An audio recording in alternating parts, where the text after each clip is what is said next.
In just a few short weeks, Anthology Together is bringing you the best of ed tech at the Walt Disney World Swan and Dolphin Resort in Orlando, Florida. Join the global education community to hear about what's next in the future of learning, get a first-hand look at the latest innovations, and discover new insights to help both your institution and students achieve their goals. The future of learning is here, and there's no better place to see it than at Anthology Together 2022. The event kicks off on July 11th, so register today at www.anthology.com/together.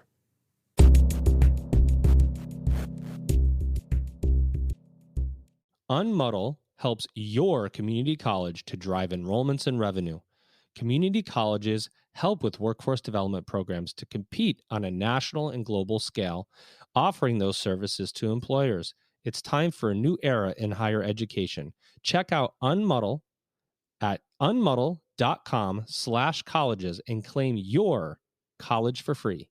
Welcome back, everybody. It's your time to EdUp on the EdUp Experience podcast, where we make education your business. Dr. Joe Salustio back with you again here on another episode as we pass 450 on to 1,050 episodes of this podcast. I don't know how we've gotten this far. If you're listening to this, you will probably and hopefully listen to this before Elvin and I attend Anthology Together in beautiful Orlando, Florida this coming July, I don't know, what is it, July 10th through 13th or something like that. Anthology, obviously a huge student information system ed tech provider. Ellen and I will be attending the user conference to record users of Anthology, find out what's going on, how transitions are happening, what are the big technology issues facing institutions today. Don't forget to check us out. And remember, if you hold a conference and you want the EdUp experience to be there in person, we can do it. I have this sound machine that goes wherever I go now. Literally, as I've been transitioning from Southern California to Missouri for my new gig at Lindenwood University, every time I get on a plane, I have my PodTrack P8 with me just in case I want a podcast with a random person in the airport. Who knows? You never know who you're going to find that has something to say about higher ed. Somebody that I know that has a lot to say about higher education and what's happening around the areas of skills and skill development is my guest today. And I've got to make sure that I get the whole name of this organization right. It's a long one. I'm going to ask him to say it. So let me just bring him in. Here he is. Ladies and gentlemen, his name is Bob Hansen, and he is CEO of the UPCEA. Bob, what's up? Well, I'm so glad you asked me that, actually, Joe. Thanks for inviting me, because I have to confess that I rarely make it through the entire 5 words of our name without stumbling once and sometimes twice. So let's see if I can get it. Let's see. The first time. The University Professional and Continuing Education. See, I already blew it. I messed up continuing. Let's start it again. University Professional and Continuing Education Association. So you've got 5 words, and all of them are 4 or 5 syllables. And it's a branding problem, Joe. So we're working on that even as we speak. Epic. That's an epic name. Let's be honest. It really is. UPCEA. University. We go with that. Yeah, University Professional and Continuing Education Association. All right, so lay it down for us, Bob, level set for the audience. What does UPCEA do, and how do you do it? Sure. We've been around really since the days of the Wisconsin idea, which was that the benefits of the university should extend beyond the campus to the borders of the state and beyond. I love that vision. It's what drove 20 institutions of higher education, a lot of the leaders in the country today, still, most of them public, a few private, like University of Chicago and Stanford were among them, to really found the extension movement that is really focused on educating adults in place-bound areas that were unable to benefit from the university.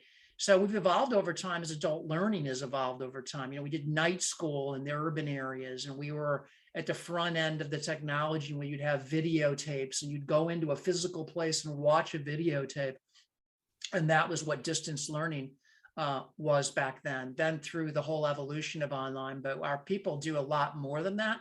So our typical member is a dean of a school of professional studies or a vice provost for distance learning.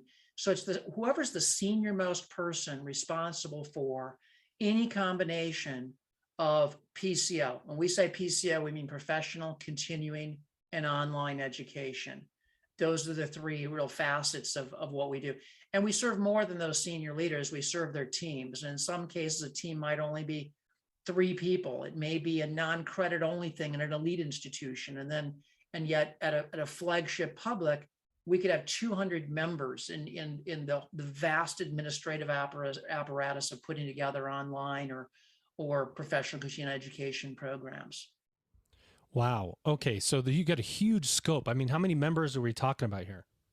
We're talking about 11,000 individual members, and institutional members, we're at about 400. We're really top heavy with the elite public and privates. Probably half of our folks are regional publics and privates, but frankly, that the size of that body is so much bigger, and we really have to do we're really trying to focus more on that. But I think a lot of those institutions haven't really figured out what their strategy is for PCO. And if they don't have a strategy, in many cases, they don't look to find a professional association. Okay, so that leads me to dig in there when you're talking about maybe institutions not having an idea of strategy for PCO, which is professional and continuing online education, right? Right. PCO. Yeah. But what devil's advocate says, but institutions have now all moved online, right? And they've moved online pandemic wise, or maybe they're trying to serve the workforce in more robust ways. And so they're looking at both non-credit and for-credit offerings. Is it just a harder game to get into, so to speak, and be successful? It is a harder game to get into. And as you mentioned, the pandemic and whatnot, it's actually created a major problem and opportunity. The problem is that people are conflating the experience of emergency remote instruction with planful, high quality online programs. So that's been a major challenge. The opportunity there is it's exposed a lot more students and, more importantly, faculty to the experience. And a lot of them actually found that they liked it quite a bit. Now, when it gets to the other part of your question about the absence of a sort of a holistic strategy, I think they have been in kind of reactive mode. I think many institutions have put together an online plan, but they haven't really put the same energy they put into the residential students. And I think the fundamental problem right there is not, I think, ironically, it's the institutions that have to do it least that are doing it right. So the flagship publics and the elite privates have done a very good job of being intentional and coming up with an excellent, comprehensive, strategic PCO plan, at least a comprehensive online plan. It's the non-elites that have really struggled with it. And I think they've been too hamstrung perhaps by the arbitrary desires of individual faculty who may want to go online, or individual departments that may want to push a program online, but it hasn't been sort of the kind of I don't want to say top down, but maybe it's more that than anything else. I think there needs to be an institutional strategy that prioritizes the programs that are going to be successful for a given institution. And it's why it's so essential is that those flagship institutions are not going away. They're always going to have their strong base of students, and that's what they rely on. It's the tuition dependent institutions like the two that I was at, University of Southern Maine, a regional public of 10,000, and St. Xavier University, a regional Catholic institution of about 5 in Chicago. They're the ones that have really, I think, struggled in some ways to find their footing in that area. Nailed it. You nailed it, Bob. I love what you said there, because I think it's so true, right? If you're resource rich, you can invest in a professional and continuing education, whether it's non-credit or for credit, and it's not going to drive in most instances, it's not going to drive tremendous revenue. It's an alternative revenue source. Right. The tuition and independent institutions balance, I know because I've been in a couple, have to balance okay, what are we going to invest in this alternative revenue source, knowing that the return on that revenue source, at least visibly, when you invest, whether it's marketing or program development, is not going to come out on the other side in terms of actual dollars to make it ROI worth it. But what about those students who do come back and finish a degree? What about those students who do transfer in? What about those students that come back at 6 months from now because more adult students go in and out and they're stacking skills? So there's other ways to look at what their ROI looks like. But on paper, if you're looking for investment and return right away on these niches, a lot of times it's just resource heavy, and an output doesn't tell the story immediately as it needs to for some administrators who are looking to make that decision. Do you agree with that? Is that what you see a lot? I basically agree, but I might go a step further and say, when I was at my last institution, I was struck by how 99% of the dialogue and the strategy and most of the administrative firepower was organized around a rapidly diminishing pool of students, the residential students. So you have a vast enterprise of student affairs, for example, and you might only have like 1,600 students that are residential. The average age at the undergraduate level was something between 26 and 28. I can't remember if it was 26 or 28. It's a fundamental misalignment of resources with your student base, I think. And it's just very painful for these institutions because they have all these sunk costs in terms of the residential campus that was already becoming outdated for all but the elite institutions well before the pandemic. And then the pandemic just simply was the exclamation point on that long-term trajectory, perhaps. What are students saying? I mean, we're seeing and you're seeing it too, I'm sure, does formal degree-based higher education still have value? Alternative pathways, credential stacking, non-credit, you see Grow with Google and you see all these alternative pathways. Do your membership worry about the degree-seeking student in its traditional sense? Going in, getting a bachelor's onto a master's? Are we planning appropriately, do you think, for the ins and outs, the more frequent ins and outs of an adult student, the point in time learning, the on-demand learning, as it were? And are there models? There's a lot of questions there, Bob. Let me start with the first one, so I don't give you the shotgun of questions. Do you think that the membership is worried about students degree seeking, or is the membership focused on whatever the way the student wants to experience this will be there? I wouldn't say they're worried, but they are prudently investigating what their institutional strategy is for alternative credentials. So everything I said about online is also true about alternative credentials. It's just that alternative credentials are maybe 20 years behind the socialization trajectory that online was. So they're way behind. It's unclear to us at this stage how much employers are going to value these alternative credentials, and therefore, and students know that, they're savvy, and they're wondering how much it's gonna help them too. So what we're seeing, of course, and this, is that alternative credentials in STEM are extremely effective, particularly IT within STEM. Yeah, technology.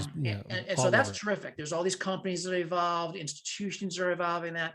That's a winner, but not everybody's a tech person. So I don't know what the future is going to be with alternative credentials outside of the tech space. But I'm increasingly interested, and UPCEA is really investing in this area, which we can return to later. But I want to make sure that we get to the other part of your question about alternative credentials. And I'm glad you remembered what my question was, Bob, because I had totally forgotten to ask. Well, in your first iteration of the question, which was longer, you were talking about, should we move beyond just degrees? And I think that their approach is is a prudent one. Like, yes, we should move beyond just degrees because a degree isn't for everybody. So we've got to have a practical, but also hopefully inspired alternative credentials strategy. I think what we need to do is break beyond, and this really gets to a national. If we had a national system for higher education, we don't have one, and we've been very successful without it. But if we had one, we'd say, you know what, we got to move beyond the binary nature of degrees, because it's relatively arbitrary to say that after 2 years you get an associate's degree and that entitles you. You have a degree. It means you have career openings as a result of it. The next step up is a 4-year one, and then the master's is 2. It's arbitrary. It doesn't need to be that way. In Europe, they have 3-year degrees and they focus on one thing. It just shows you it didn't come down in the tablets from Moses. We made it up, and we can make up a new construct that works better for some people. I think those 2-year goals work for a lot of people and will still work for a lot of people and will not go away. But I do think we have to do a better job of making sure that outcomes-based education comes in other forms, so that there are way stations on the way. So, because 2 years is also full-time 2 years. That's a lot of commitment for the learners that UPCEA specializes in, which are PCO learners, which are by and large non-traditional adult online learners. Working probably too, right? Working learners. The vast majority of them, yeah. You bring up so much, and UPCEA is doing a lot to help provide resources for those higher ed professionals and others who are interested in continuing professional education. Can you talk about the infrastructure, the resources you provide, what you see people asking for or accessing in terms of POL? Or what did you call PCO? PCO. See, right. Way off on my letters here. PCO. Yeah, that's all right. So we've asked them, as you may imagine. So we've done surveys. I wish I had it at my fingertips here, but we know that they love networking. Networking is probably the most underrated and underreported element of an association. It's like when I wanted to start online at my last institution, we started from almost nothing with 6 courses. The way I learned how to do it was to call up UPCEA colleagues, because I was a member at the time, and ask them, what would you recommend? What did you try that didn't work that we should be aware of? And it was enormously valuable. So that kind of one-on-one network is absolutely fundamental. Now, it sounds lazy. It sounds like it's something that just happens organically and it's not architected by the association. That's probably why people don't talk about it as much, but it's essential. Something we do architect and invest in is a chief research officer, Jim Fong, who's just one of the leading experts in the country in the adult higher ed market. He began his career with Penn State World Campus and has been working with me for 10 years now. And he's just phenomenal. So he does a lot of benchmarking and research, but also independent research about OPMs or about student engagement or student retention. And he does a lot of work, custom work for individual members who really need to review their portfolio of online and other adult-focused programs to make sure that it's actually aligned with economic development needs and the job force within that area. So they really need that. They need that research, and we provide that. They also need really leadership opportunities to really grow as an individual. I think that UPCEA is a place where everybody speaks their language. It's a great place for them to really come into their own and grow. I know I certainly did that. UPCEA gave me that opportunity. And of course, what we do best of all is our conferences. Our conferences bring everybody together for professional development. Level up. Pardon? Level up. Level up. Level yeah, up. Exactly. They're leveling up. They're looking at other models. They're borrowing from each other. It's an incredibly generous, gracious community that is very happy to share. And it's been essential, I think, for for the growth of the PCO movement in this country. Unmuddle's mission is to provide learners, particularly working learners, with multiple pathways to learning and development, with clear signaling as to the time, cost, and uncertainty of each. Unmuddle is powered by community colleges, particularly innovative community colleges, to provide a skills-to-job marketplace. Come join the nation's top community college network today. To get started, go to unmuddle.com/colleges. That's UNMUDL.com/colleges. You know what I really liked on your website? If you head to UPCEA.edu, was the Hallmark section under resources, Hallmarks of Excellence in Credential Innovation, Hallmarks of Excellence in Professional and Continuing Education, and Hallmarks of Excellence in Online Leadership, as a general framework almost of here are some benchmarks, if you will, or a barometer of this is what excellence means. Here are the things you need to consider. Is this a big resource for people that come and say, I need to have these basics in place? I think it is, and I think we can do even more to leverage that. And I'm so glad you saw that on the website, because I forgot to mention it. I think they're essential, and we've been actually exploring ways to develop models that exemplify each of the hallmarks. So, you read this, but the audience doesn't know this yet, but each of those hallmarks of excellence in professional continuing and online and in alternative credentials, in each case, they have about 7 hallmarks. So for example, there will be external advocacy, there will be student services, faculty services, entrepreneurship, which is rare in higher education, as we know, except for in the corporate sector. So I think that it's one thing to see a set of descriptions of what a high-performing organization in PCO is doing and should be doing. It's another to show models of how Purdue Global adapts X, or how University of Wisconsin Extension approaches student services and the hallmarks. So I think that's really the next step, is we're going to start populating those with models and other resources that they can use instead of just the framework, which is valuable unto itself, but I'd like to keep building on that. Amazing. I love models.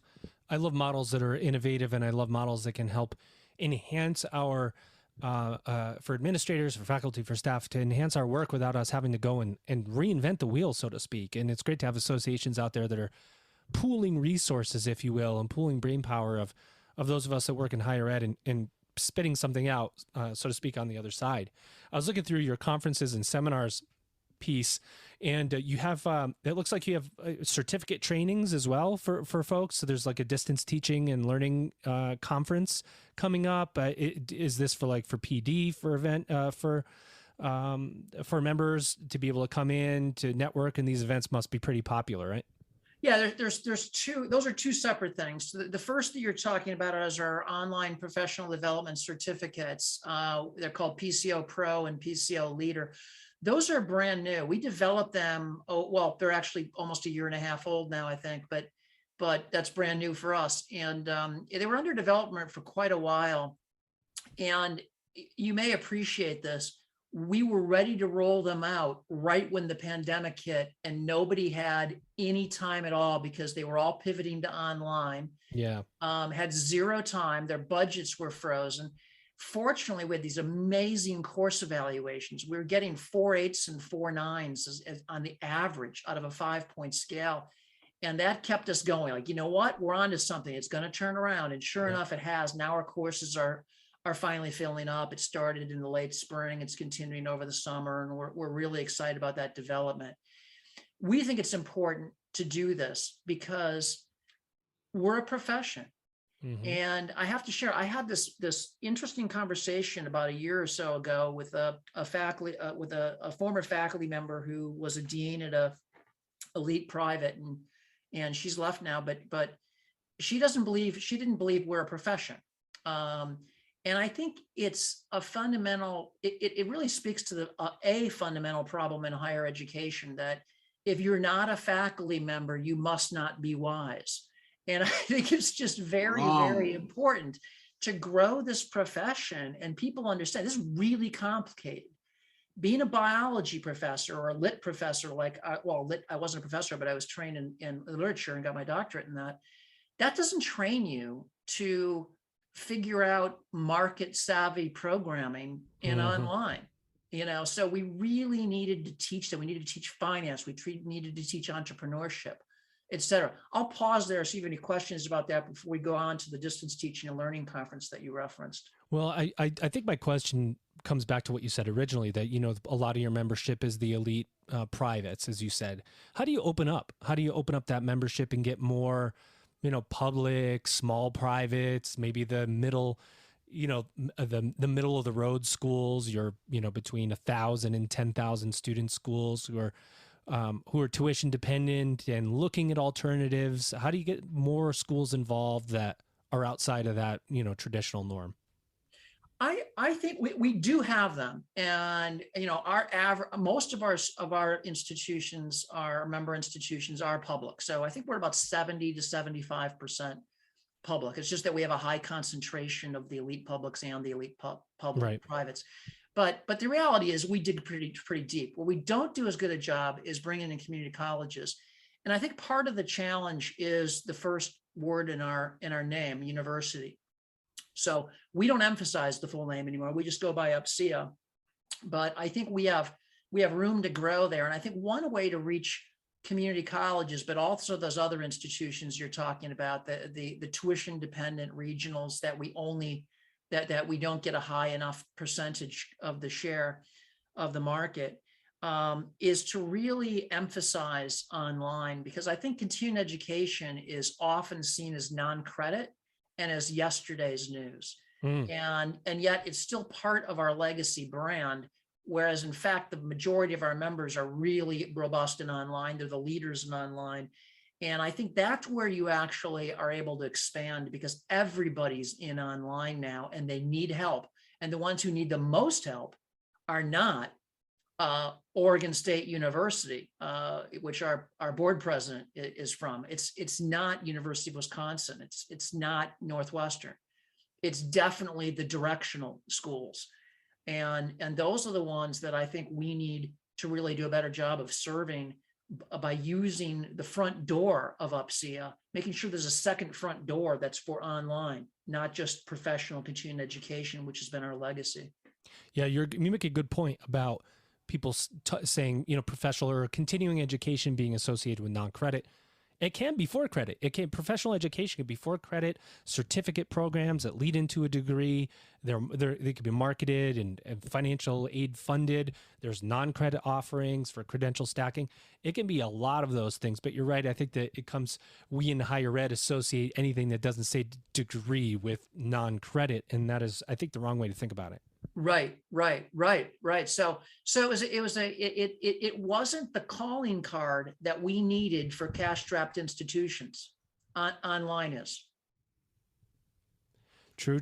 Well, I love what you're saying. There was a second part of my question that I did not remember, and I can't remember if you remember. Distance teaching and learning. Yes. And that's actually a fascinating story, because it actually illustrates what I'm talking about, is the positioning of UPCEA over the past 10 years towards online leadership and administration. So we're really the leading organization now for online leadership and strategy and administration. We've been building that over the last 10 years, and we've had a summit for online leadership for many years now. It began in partnership with ACE, and then we continued on our own for the last several years. What we didn't have is an online teaching and learning conference. It sounds kind of funny when you say it that way, but really we're about administration and strategy and running the complicated business of online. So what we did is we reached out and partnered with the University of Wisconsin-Madison to co-present their 37th annual Distance and Teaching and Learning Conference. It's so fabulous. And I'm really excited about that, because it's a different phase of the online game for us. we're doing exceptionally well. With 6 weeks to go, we've massively exceeded our revenue targets. So we're doing very, very well, very exciting. But it's virtual still. The first fully on-site one will be in a year. And we're going to bring together those two conferences, those two crazy kids, the distance teaching and learning for teaching and learning, and the Summit for Online Leadership and Administration. Bring them together. What's exciting about that is it will become the most dynamic and the most can't miss conference in the online space, because it's the only conference that brings together those two sides, teaching and learning, which is the pure academic side, and the very entrepreneurial nature that we've focused on. So we're excited about that. That's the only button I can think of that's appropriate for that, bringing those two kids together. That's excitement right there, Bob. I agree. It's what gets me jazzed almost every day. So, well, Bob, what did we not say about UPCEA that something that you want to say? Any events coming up? Any things going on? Are you speaking anywhere? Take a couple of minutes, plug UPCEA. And then secondarily to that, answer the last question I have for you, which is, what do you see as the future of higher education? Mm-hmm. Boy, I guess I'd like to talk a little bit more about what we're doing with alternative credentials, because I just think, as we talked about earlier, it's a new ball game, and it's really exciting. They're behind where online was, but look where online went. And so we created the Council for Credential Innovation for senior leaders that are responsible for crafting institutional strategy. And we also formed an alternative credentials network for the more rank and file members of that community who are engaged in the process of developing and delivering those alternative credentials. And would love to get people engaged. So if you're in the audience and you've got alternative credentials in your portfolio, would love to talk to you and get you engaged. Whether you're a member or a non-member, we'll try to get you engaged. And we're going to have our first ever standalone conference in probably about 15 months. So look for that one. I guess I'd also like to say that I mentioned Jim Fong earlier and the terrific custom research he does. So we really help institutions. We, from anywhere from Northwestern to Rice to Utah to Boston College to University of Maine. You go on and on and on. We've helped so many institutions, more than 100. We'd love to help you. So you probably know where to find me on the website, and we'd love to work with you. Find Bob Hansen. You can find you on LinkedIn too, right? Attention. Indeed.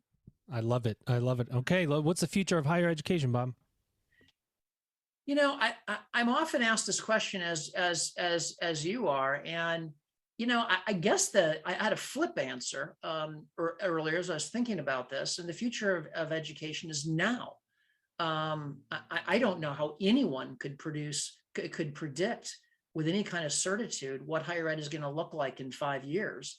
I think more of the same for the next 3 years, with a lot more emphasis on intentional online, intentional alt-cred, and a lot of hand-wringing about the disappearing traditional age pipeline in half of our states, a little more than half of our states. So they're going to have to connect those dots. Whether or not they do in the next 3 to 5 years, I don't know. I think some will and others won't.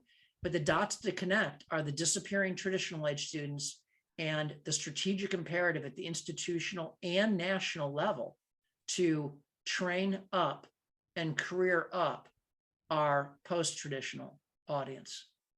Level up. I love this, Bob. I could talk to you all day, but your team did not give me all day to talk to you. So I'll ask you instead, how did you feel about your EdUp experience today? I loved it. It was fun. Yeah, you're a fun guy to talk to. I really enjoy it. Well, thank you very much. And everybody knows that I like to mess up here, or at least I am prone to messing up, which is why I can't remember my own questions that I've asked you, Bob, but I'm glad your memory is better than mine. And I appreciate what you're doing at UPCEA. I encourage everyone to head to UPCEA, that's UPCEA.edu, and check out the resources they have. there's resources there really for anyone. If you work in higher education at any level, on any capacity, there's going to be something here that you find of value. It's a great resource. And then for I know there's so many people from community colleges that listen to this podcast. Check out UPCEA. I think joining as a member will provide you with great resource to lead your online efforts in your institution. And of course, somebody leading all over the place is my guest today. He's a doctor, and I forgot to introduce him as that at the beginning. So we're going to do a better job on the way out. Ladies and gentlemen, Dr. Bob Hansen. He's CEO of UPCEA. Bob, it's been a great pleasure and an honor having you on podcast today. It was a pleasure, Joe, and thanks to Elvin as well. Thanks a lot to both of you. Shout out to our producer, Elvin Freitas, co-founder and our producer. Ladies and gentlemen, you've just EdUp'd. Unmuddle helps your community college to drive enrollments and revenue. Community colleges help with workforce development programs to compete on a national and global scale, offering those services to employers. It's time for a new era in higher education. Check out Unmuddle at unmuddle.com/colleges and claim your college for free. Anthology is leading the next wave of EdTech innovation and unlocking student success on an entirely new scale. Ready to take a closer look at what's next in the future of learning? Join fellow faculty and higher ed experts for Anthology Together, one of the world's largest education events, taking place next month at the Walt Disney World Swan and Dolphin Resort in Orlando, Florida. Anthology Together features some of the most innovative professionals from the global education community sharing insights and best practices for institutional and learner success, both inside and outside of the classroom. Register today and attend tailored sessions on topics like creating more dynamic courses for your learners and strategic decision-making across recruitment, admissions, and enrollment. The time is now. Visit www.anthology.com/together and reserve your spot before the event kicks off on July 11th.